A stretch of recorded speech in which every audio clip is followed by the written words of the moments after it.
Ms. Sweling, Minister of State for the Ministry of Social and Family Development and Ministry of Home Affairs. Dr. Xiao Yan-san, President of SCWO, Ms. Junie Fu, immediate past President of SCWO, distinguished guests, ladies and gentlemen. By the way, is it working well, the mic? Right at the back, is it okay? Okay, thanks. Well, I'm really pleased to be here to join you at this inaugural summit on action for gender equality. It's a platform which I'm sure will throw up ideas and proposals to help us make further progress towards gender equality. But it's also more than that. It is about how we build a shared vision of a society that achieves fulfillment collectively. One where every individual can achieve their fullest potential and contribute fully to society. Let's first recognize that by most international comparisons, we are not doing badly in Singapore. In the latest UN Human Development Report, Gender Inequality Index, Singapore ranks 8th and is the only Asia-Pacific country in the top 10. In other words, the top 10 least unequal countries. Our adjusted gender pay gap, which is a conventional international measure of the pay gap between women and men adjusted for differences in education and job roles and other factors, is about 6%. And that's lower than what is found in several other advanced countries like the United States and Canada. This has reflected the quite remarkable transformation in women's lives in Singapore over just 6 decades. Starting in 1961 with the rights guaranteed women through the Women's Charter, followed by the development of a national education system that enabled both girls and boys of all backgrounds to perform better than their peers internationally.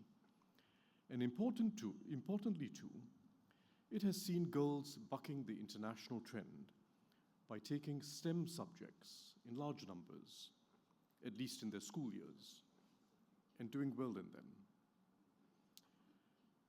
It also owes itself to the development of opportunities in our economy, with near full employment being achieved over several decades.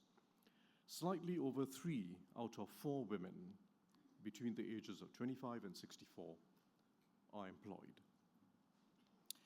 And never forgetting, the streets are safe for girls and women day and night. I would add that compared to many other Asian societies with whom we share similar roots, cultural norms in Singapore around women's roles have been less resistant to change. The cultural soil of our society has been steadily shifting, especially in response to the growth of opportunities for both women and men. While some long-standing attitudes about women's roles or how women should look still prevail, and gender relations at home are still unequal and certainly not where they should be, there is little outright bigotry, little outright subjugation of women, and virtually no expectation that women colleagues at work should serve the tea. Yet there's still much to be done for us to be a society that is truly inclusive and fulfilling for all. I can say the glass is a little more than half full, but we cannot be satisfied with where we are. The glass is close to full when it comes to legal rights and protections afforded to girls and women. The glass is more than half full with regard to economic empowerment of women, but we must make the workplace more family-friendly and make further gains in women's representation at senior management levels.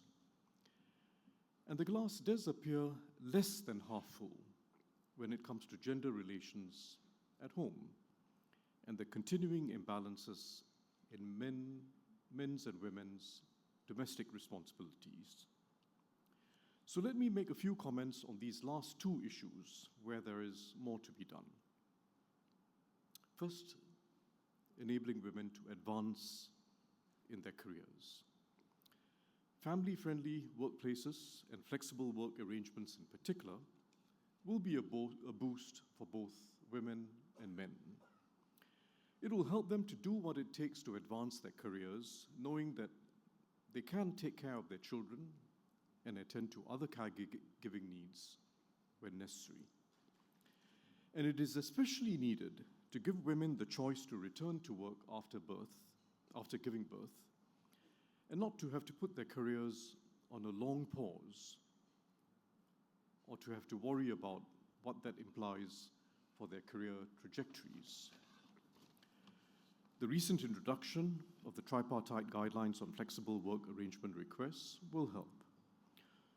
So too will the upcoming workplace fairness legislation, which will better protect employees from discrimination on the basis of characteristics such as sex, pregnancy status, marital status, and caregiving responsibilities. But beyond these important guidelines and legislation, corporate culture has to shift so that neither women nor men feel discouraged from actually taking advantage of flexible work arrangements. Many leading employers and progressive organizations are setting the pace, but we have more work to do to get buy-in from a broader base of employers. It will help that we have a tight labor market. Employers will, I believe, come to recognize that supporting flexible arrangements is not just a benefit for women, but will increasingly be a driver for employee retention. But as I mentioned, we also have to do more to strengthen women's representation at C-suite and senior management levels. A quick word first about some prominent studies that have found that there are financial benefits to companies having better gender diversity in their executive teams. The studies conclude that they outperform less gender diverse companies financially, and they attribute this to gender diverse companies being more innovative and more likely to make better and bolder decisions. These conclusions have some intuitive appeal and are what many of us like to see. But having followed this literature for some years now, I would caution against making them the basis for the case for women's participation at senior levels. Academic researchers note that the findings really depend on the methodology and the measures of financial performance that are used in each study. But fundamentally, we should enable women and every individual to advance to the highest level they deserve in every field, because it is the right thing to do.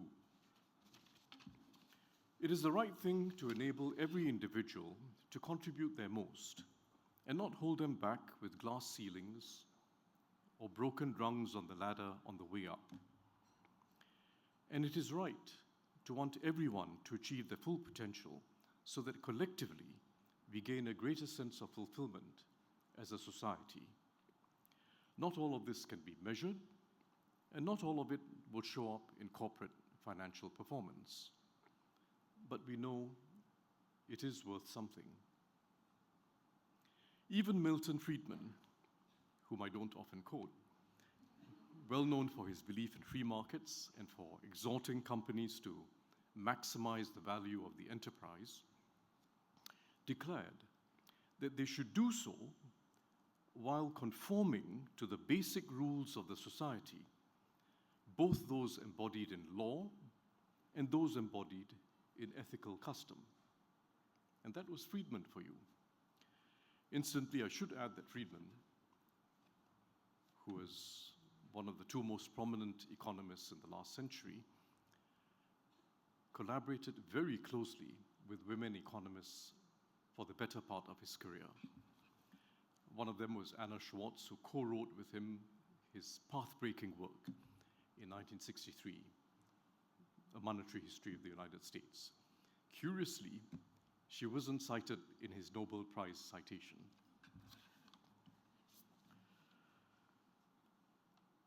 Having said that, it would be wise to stick to a system where people advance on the basis of their merits and what they can contribute. It is the best way for women themselves so that they advance without feeling that they got there merely by having ticked a box on diversity. And it is the best way to avoid breeding resentment among men. But what employers can and should do is to avoid blinkers and actively encourage women in their careers. Pay attention to the full range of abilities that women may bring and avoid measuring them on only the metrics of achievement that men may be most comfortable with. Expose them to role models, those who have already blazed the path or found their own way to shine as leaders. And give them exposure during their careers to fields outside of what has been conventional for women in the past, fields that are in fact growing, such as in advanced manufacturing and the tech sector or quantitative finance, and to postings overseas. All this is a matter of craft in corporate leadership, not the setting of quotas for women or any other underrepresented group. This brings me to the second broad area where we know we have some distance to go. We have to shift attitudes and cultivate more equal partnerships between men and women at home, in parenting and caregiving, and in household responsibilities. But to take a step back, a central challenge we face, as in many other relatively advanced societies, is in how we preserve the gains that women have made in the workplace while reversing a decline in fertility rates, or at least stalling the decline. What gives? What gives? We would certainly not sacrifice the social progress we have achieved in women participating in the workplace, being able to use their talents and skills at work, and gaining economic security. Flexible work arrangements and a family-friendly workplace will help. So too will the major enhancements to access to affordable and quality preschools. But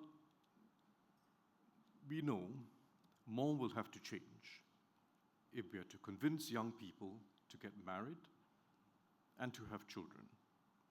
An IPS survey found that among young women in particular, a significant proportion do not see themselves getting married to begin with. It is a complex problem, but it will surely help make marriage more appealing to women if they do not have to play inordinate roles in raising children and looking after the home, and did not feel that marriage and childbearing will come at major sacrifice to their careers or the lives they want to pursue. A few weeks ago, Prime Minister Lawrence Wong announced the new shared parental leave scheme, which will provide an additional 10 weeks of paid parental leave shared between both parents. This is in addition to the earlier announced measures, such as the doubling of government-paid paternity leave. He also made a strong pitch for fathers to take on more responsibilities at home. The need for more equal partnership between men and women at home does look like the elephant in the room, or should I say the bull elephant in the room.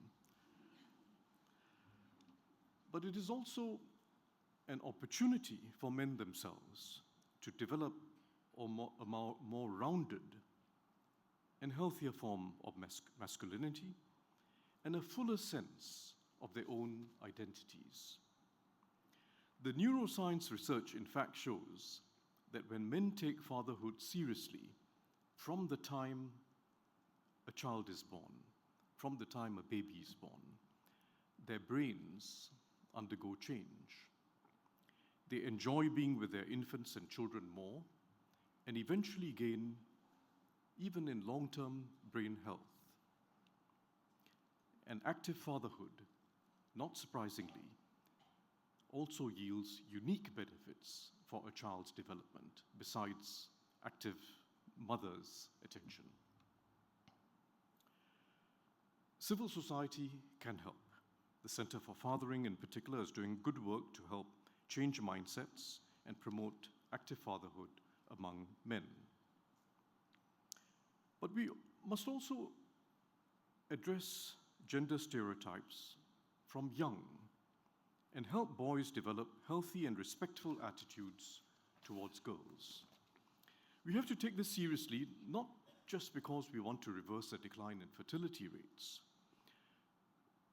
While women in Singapore generally enjoy a high level of safety, we have unacceptable levels of domestic violence, with women being disproportionately the victims.